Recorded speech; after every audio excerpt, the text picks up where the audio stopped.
Hello, stamping friends. Welcome to Learning with Friends. I'm Pat Fairless from Fairless Stamp and Flair. And today the technique I'm going to show you is a bit of a twist on an old favorite, Joseph's coat. It's actually called Joseph's coat inside out. In other words, the inside of his coat. I'm not sure why it's called that. But creating the background is a little bit different. So the first step is different. The rest of it is pretty much like the typical Joseph's coat. I have 4 different cards I'm going to share with you. Each of them did the background in a little bit different way. And I'm going to show you how to do 2 of those. I think the next one, the other 2, I can just walk you through it. I try to keep these videos relatively short. I know we're all busy and we just want to get to it. So let me go ahead and flip my camera and we will get started. So the first background that I'm going to show you is basically done with the way the directions told me to do it. And it told me to start with a background stamp. So I'm going to use this Rays of Light background stamp. And the reason I'm using this one is because it is the only background stamp that's current that I own. When embossing folders came out, for some reason, I just sort of stopped buying the background stamps. But we're going to use this one. I wasn't sure when I decided to try this how it was going to work because it's kind of a little bit of a different background. But I was actually kind of happy with how the card turned out. So what we do is we ink this up. So I'm just going to use the old direct to stamp with my ink pad and pat it on here until I can see that this is pretty well covered. Looks like maybe I should have given a little bit of ink. But we're going to do the best we can. I'm going to focus down here in this corner because this is the main area I'm going to use. Okay, so we'll call that good. Now I'm going to take my piece of cardstock, and I'm just starting with a 1/4 piece of paper, and we can obviously cut these down to any size we want. So this is 5.5 by 4 1/4. You could start with a smaller one if you already knew what size you were going to use. I didn't, so I am just going to lay this on here. This is how I tend to ink up background stamps. I could put it on the table and then just stamp on it, but I've never had really good luck getting the complete image. I couldn't get equal pressure through the whole stamp since it's so large. So this is my way of inking with a background stamp is I just take a piece of scrap paper, lay it over, and I rub it with my fingers. Now there is that tool. I don't have one of those tools either, so I do it this way. I guess I have to get one of those tools. And it's stuck to my paper. So move the stamp out of the way. We are done with the stamp at this point. And here's what we have for our background. Now, this needs to be dry before we do the next step. That is really important. That and an embossing buddy are probably the 2 most important things about this technique. So I am going to dry this just for a minute here with my heat tool. And I know it gets noisy. I apologize. We're going to be using this heat tool a lot for this technique, so I'll apologize once, and we'll go from there.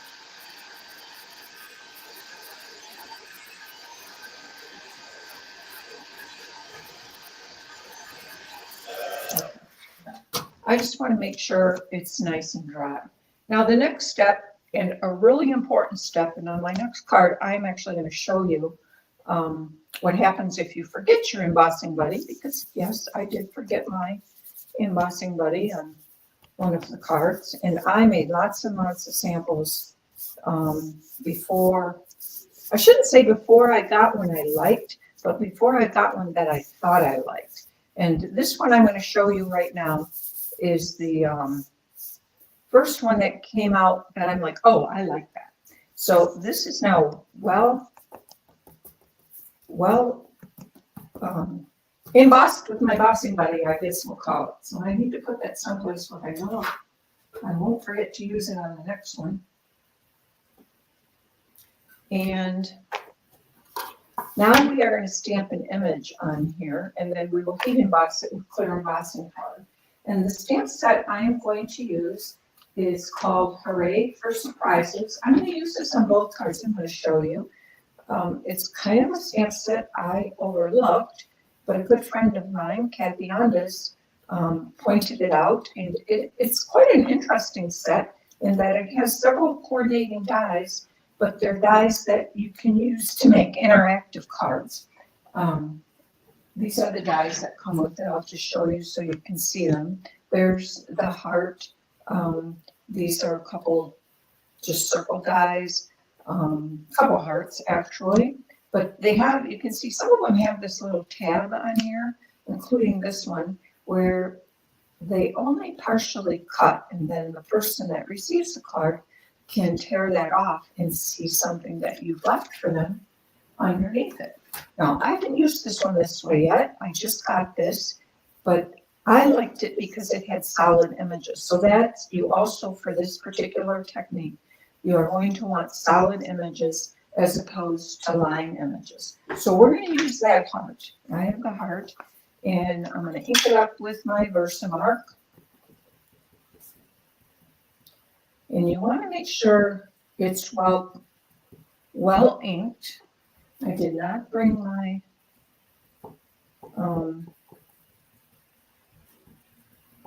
piercing mat, so we're going to try it on this table and keep our fingers crossed that it turns out. So I'm just going to stamp down here in this corner. And because I don't have my piercing mat, I am going to give it a nice, good, hard press. Feels like my table is moving. All right, and now we're going to emboss this with clear embossing powder. And let's hope I got good coverage. If not, I'm going to have to run to the other side of the room and go get my piercing mat.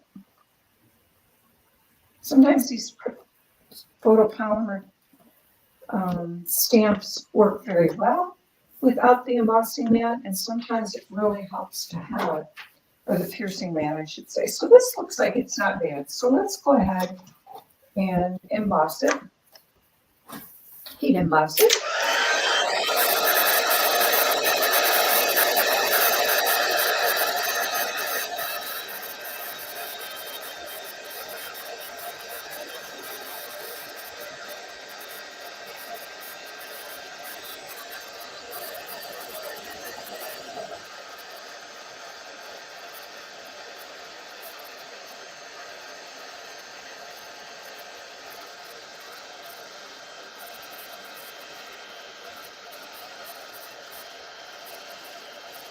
Make sure that it's fully embossed. And kind of move it around. You don't want to overdo it. Okay. Let me turn that off and just move this a bit so you can see in the lights here. I think it's well embossed. So now we are going to put, now this part is what's kind of typical for Joseph's coat.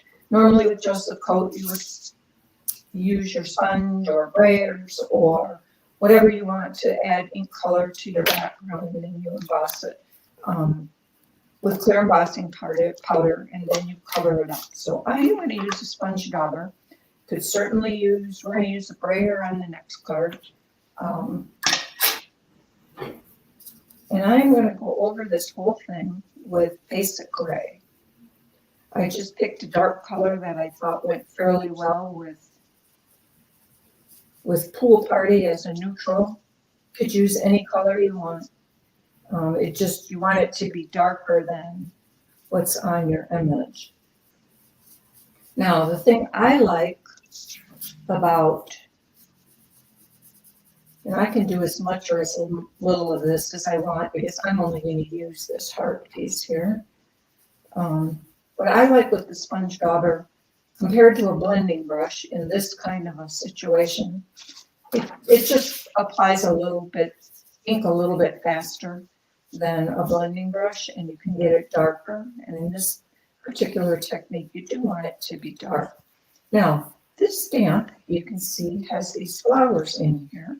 So we're going to go right over this. This also, I found, works pretty well with this is where the sponge dauber shines compared to a brayer. A brayer will add a good amount of ink, but it has a hard time getting down into these little crevices.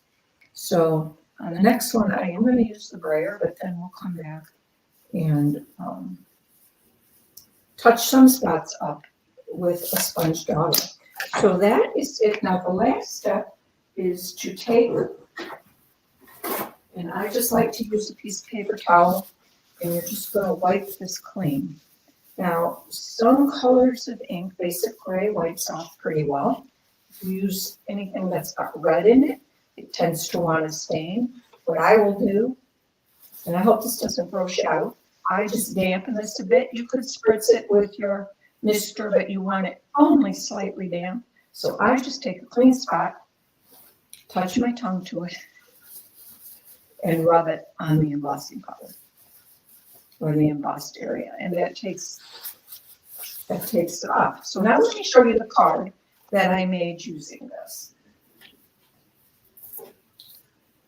Here's the heart made with the Joseph's coat inside out, and I've got Orchid Oasis Pool Party, which is what I used on here, and Fresh Freesia colors are my three colors. This little die cut here is from the Gorgeously Made dies, and these are border dies. And the background is embossed with the basics embossing powders, the one with the big dots. So that is my first card.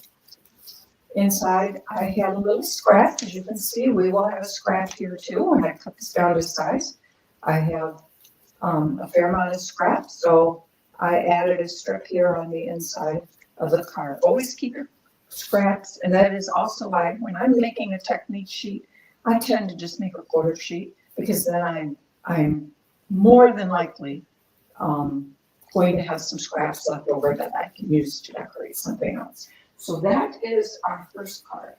Now, our second card, like I told you, I only have one background stamp. So for this one, I thought I would try using an embossing folder as my stamp. And what I found is if I ink this up, much like I inked up the background stamp, it worked quite well. It worked best if I inked the side with the logo. So I am going to ink this one up with Daffodil Delight. And I need to keep my pool party handy. And I'm just going to ink this up the same way with ink directly to the folder. Now again, I could use my brayer if I chose to ink this, but I decided to just do it ink together again. I found it a little quicker. So again, I have a quarter piece of cardstock, 5.5 by 4 1/4, and I'm just going to lay that on there just like I would a background stamp, and press it down. This is the distressed tile embossing folder. So please pick this up, and it looks like I had some dirt on something. Probably on the embossing folder, but that's all right. We'll cover a lot of that up. But you can see, hopefully you can see that pattern on there. And that's been transferred to here. Now, the alternative way to do this is to add some additional color on here.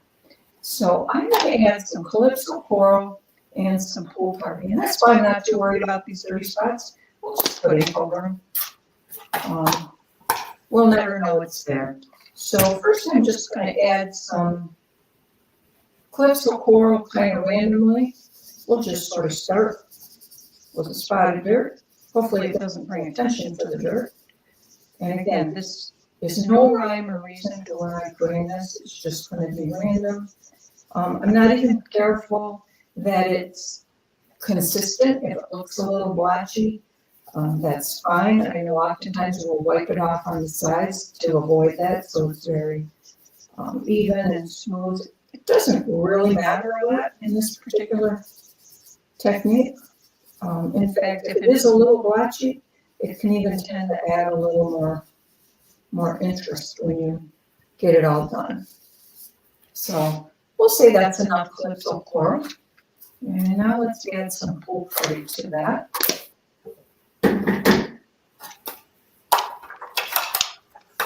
We have a different clean sponge jobber here that's been used for glue before.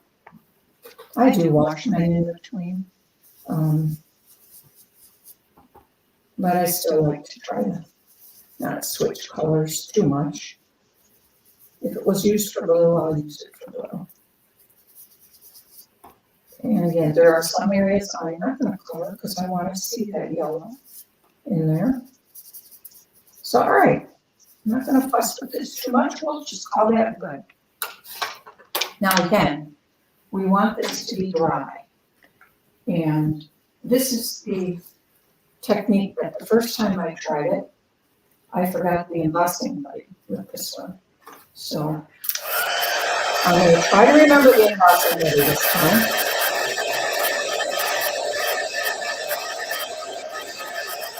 Once I get it nice and dry. And roll them up. There's the embossing blade.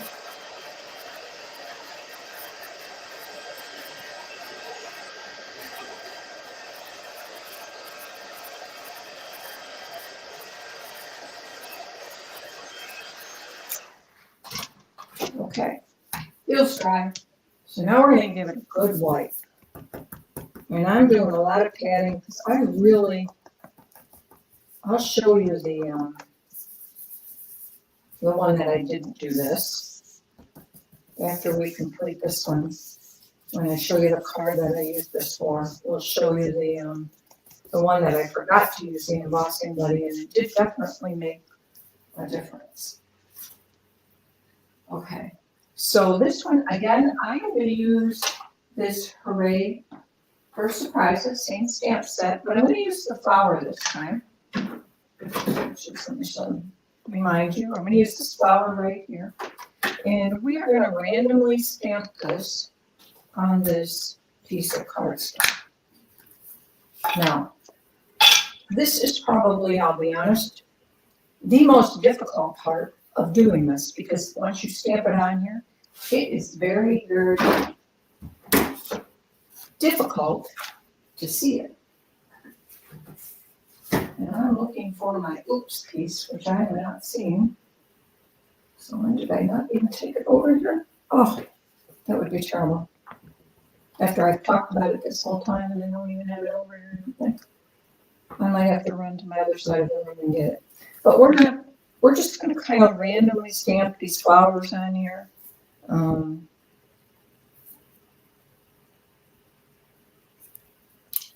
And try not to overlap them. This is one thing you don't really want to overlap on here. And this is where you have to, it is extremely hard to see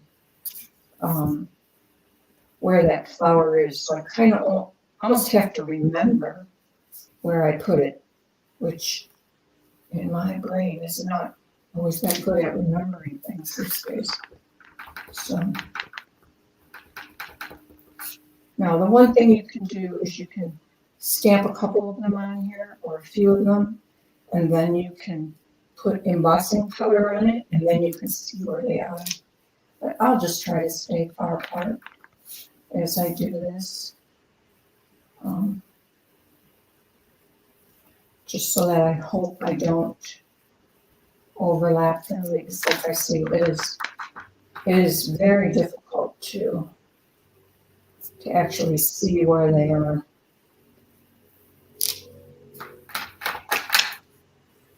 I think I can put some down here. And maybe let's just try one over here. And I'm gonna bring in my embossing powder. And we are gonna put some on here. And let's hope I didn't overlap them.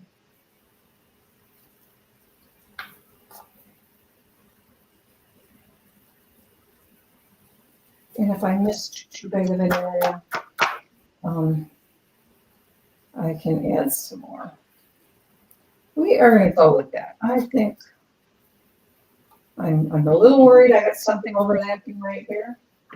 I might, but you'll still get the idea of how to do this, right? This is, the other card looks better. Maybe.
Getting there.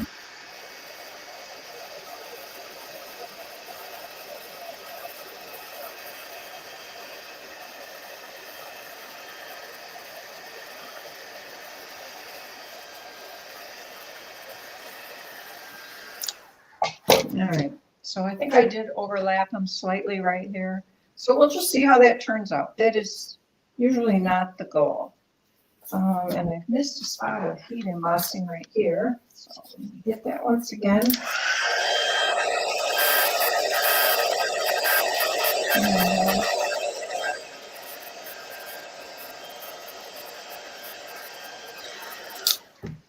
I'm going to move this around to see. Like I said, this is the hardest part of it, to see with all this color and pattern if you've actually got it embossed and if you've got them placed correctly.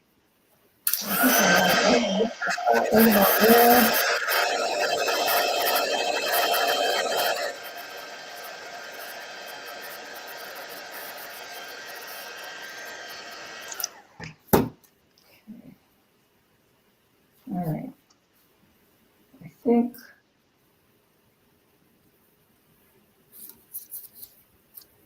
I think I might not have gotten enough embossing powder in that spot, but that's all right. We are going to trim this down. We're not going to do it today, but I trimmed it down for the card, and we can avoid those spots. So now the next thing I'm going to do here is I'm going to take my brayer, and I'm going to brayer 3 different colors over this in different areas to make kind of a grid thing. And I have Mossy Meadow, Misty Moonlight, and Blackberry Glass. So let me just get some of these things cleared out of my way.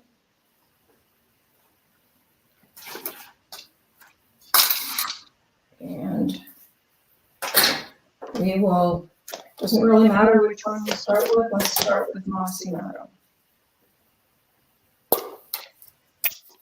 Now we're going to need to clean the brayer, obviously, between each of these. And I want to get this nicely inked up. Lift, roll, lift, roll.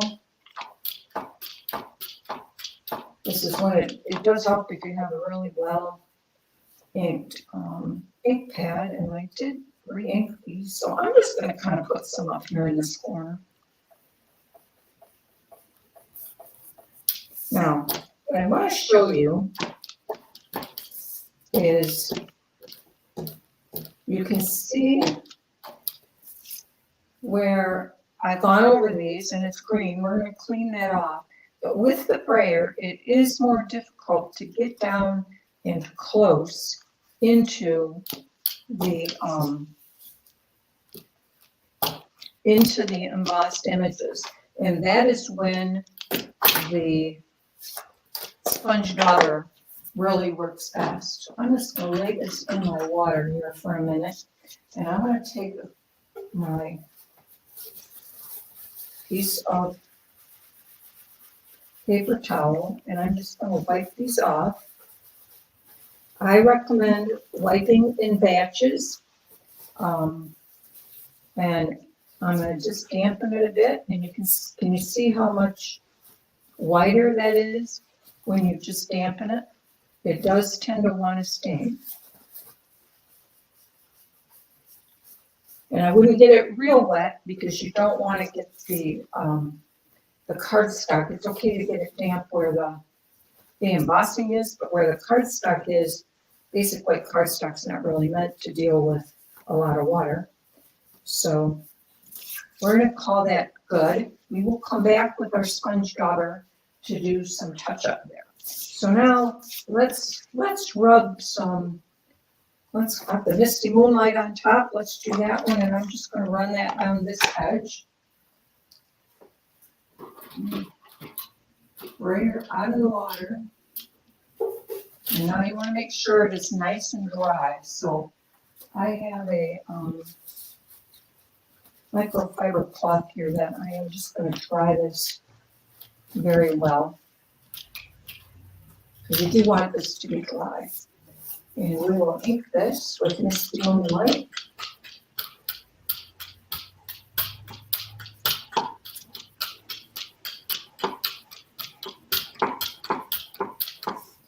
And we're going to do this edge down here. And you can overlap the colors. That's not a problem.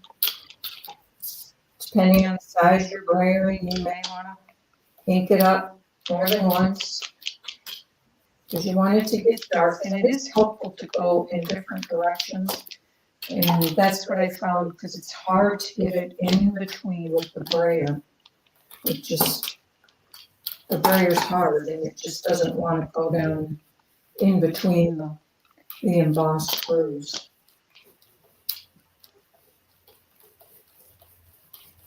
So, okay. Put that back in the water. And let's go ahead and clean this off. Get a clean paper towel. And we will wipe off as much of the blue as we can. And you can see it doesn't all come off, but that's where the dampness comes in. If you just dampen it just a bit, you don't want it wet. You definitely just want it slightly damp. But that does a good job of cleaning those off, doesn't it?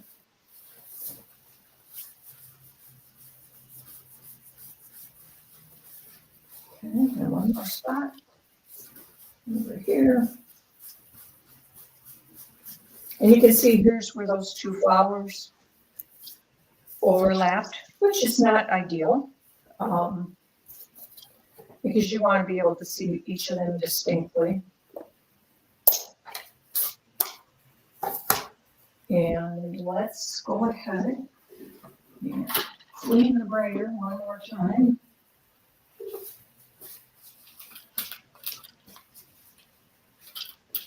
Cloth. I know. You want to make sure your little roller metal part is dry as well, so that it doesn't potentially drip on your cardstock if it's wet. Okay, that feels pretty dry. And we're going to ink it up, and we're going to do this corner down here in blackberry glass.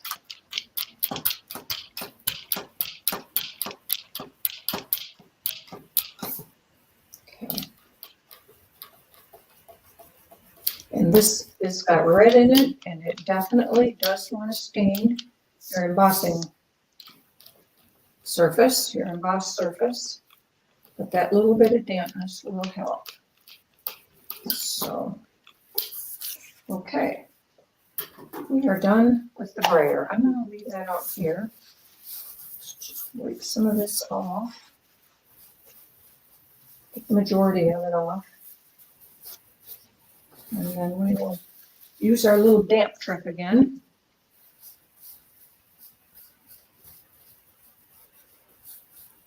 To clean that off. After I use the sponge dauber, we will come back and actually clean these once again. Because I want to show you the sponge dauber just adds a little bit of distinctness in your images where the brayer would not get in there. Okay. So let me grab a dauber that I can use with Blackberry Bliss, and I'm going to take it and just kind of go into particularly the center of these flowers and darken those up. And I will try to get in between the leaves, just or the petals, I guess you call it, just a little bit more. And again, I like to work in small areas at a time, because the longer it sits on there, obviously it's going to dry, and the more difficult it is to get off. But can you see how that just darkened up the centers just a tad? It just brings out a little bit more of the detail from the image.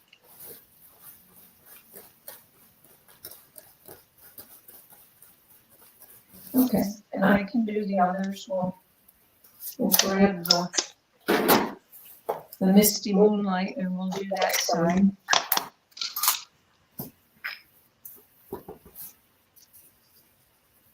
And we'll darken up the center of these. And in reality, I could pick the same color to darken them all if I chose. I could give them all a Blackberry Bliss center. That's just kind of a personal choice, personal preference. This one you can probably really see that it's darkened up that center just a bit. And I'm just hitting the edges to try to darken up around the edges where that brayer just does not want to, doesn't want to get down into those little detail spots.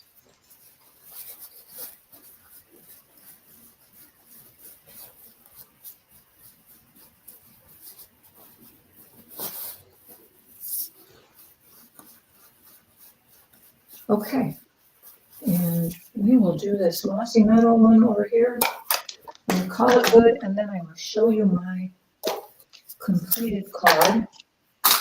And maybe I'll take a second if I can run to the other side of the room. I think I can show you actually with this one without having to do that. Let's get a little bit in this one here. Okay. This is that one that I did not get fully covered with embossing powder. So you can see it's got a little bit of extra mossy meadow there, but that's okay. You know, some of the variation, if it would all look perfect, then it wouldn't look handmade, it would look like a photograph, right? So here's the finished card.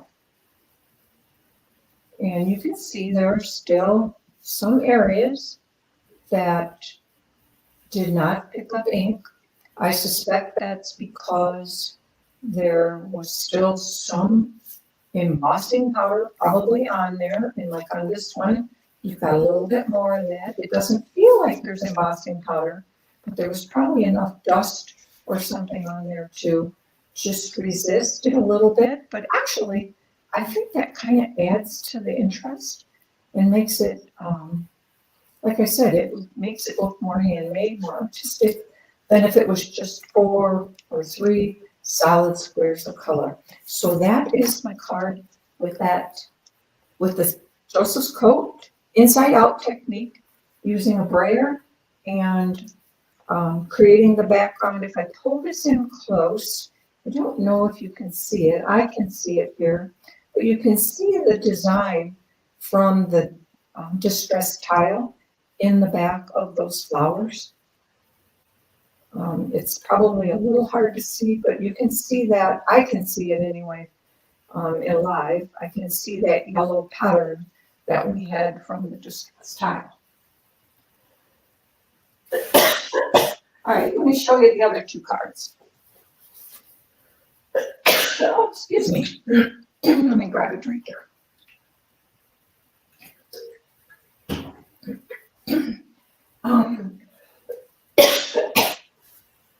For this card, I actually made my own background using this particular stamp right here from Inked and Tile.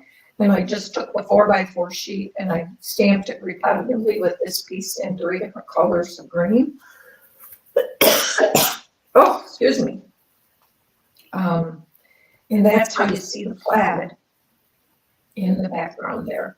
The image I used for the embossing was from Botanical Layers, this stamp right here, the large solid image leaf. And then I used my sponge daubers, and that's garden green. The colors here were garden green, green apple green, and lemon lime twist is what I used in the stamping. And then that's the inside. Okay, so that was my other background. I did this background with these. I played a lot, so I also made this background. I made it twice, and I got a stamp set that I purposely bought because I thought it would be a great stamp set for doing techniques, and it's this one called Marvelous Nature. And I haven't used it as much as I thought I would for techniques. I'm still kind of playing to figure out what it works with. But so this card here, I stamped the same way. I just stamped a 4x4 piece of cardstock, covered it in one direction and then the other direction with that Inked and Tile stamp set. It kind of gives it a plaid look, right? And then I heat embossed over that with this particular stamp here and used my sponge dauber to get garden green down in there. And the edge is also, I went beyond the edges. These were all cut with the dies from the stamp set or the bundle Everyday Details. They have gorgeous dies in there. They all have these little holes in them. There's rectangles, circles, there's this border, these couple little borders. So that's what these circles were stamped with. So those were both made with the same creation of the background technique. And on that one, I had a few die cut pieces left. I had played with this a lot, so I had extras that I could cut some leaves out of that with that technique as well. So I did that because I had extra of the background left over when I cut the circle. So, all right, those are the 4 cards I had for you today. Here's the envelope of the one we just did, and this was made with a piece of that I said I did not use the embossing buddy that I wanted to show you, and you can see here how much actually it resisted the ink around the flowers as well, because I didn't use the embossing buddy, so there was a lot of embossing powder dust on there that apparently was heat embossed. So that embossing buddy is actually really quite critical. So there's that one. And then the first one we had was this one here. So normally I show you 3 cards because I had to do a little extra playing. You got a bonus one today. So those are my book cards. Let me flip my camera back over here. And I hope that made sense. I knew I had an awful lot I wanted to show you. I was a little bit worried how this was going to go because I got stuff laying everywhere. And it's like, am I going to be able to find all this stuff? And I did forget to bring that one sample that I wanted to show you, but I think you can see it on the envelope. That was basically what I wanted to show you. If you don't use your embossing buddy, you do get more of the background that will not be colored as solid. But again, it's kind of interesting how it still turns out, and it can turn out pretty without it. So let's wrap this up. It got longer than I hoped it would. I hope you have a great rest of your week. If you feel like you enjoyed it, please share it with somebody. Give me a thumbs up. If you're a new watcher, I'd love to have you subscribe to my channel. And because we like learning with friends, the more friends we have, the more fun it is to learn. So thank you for watching. Have a great week. God bless.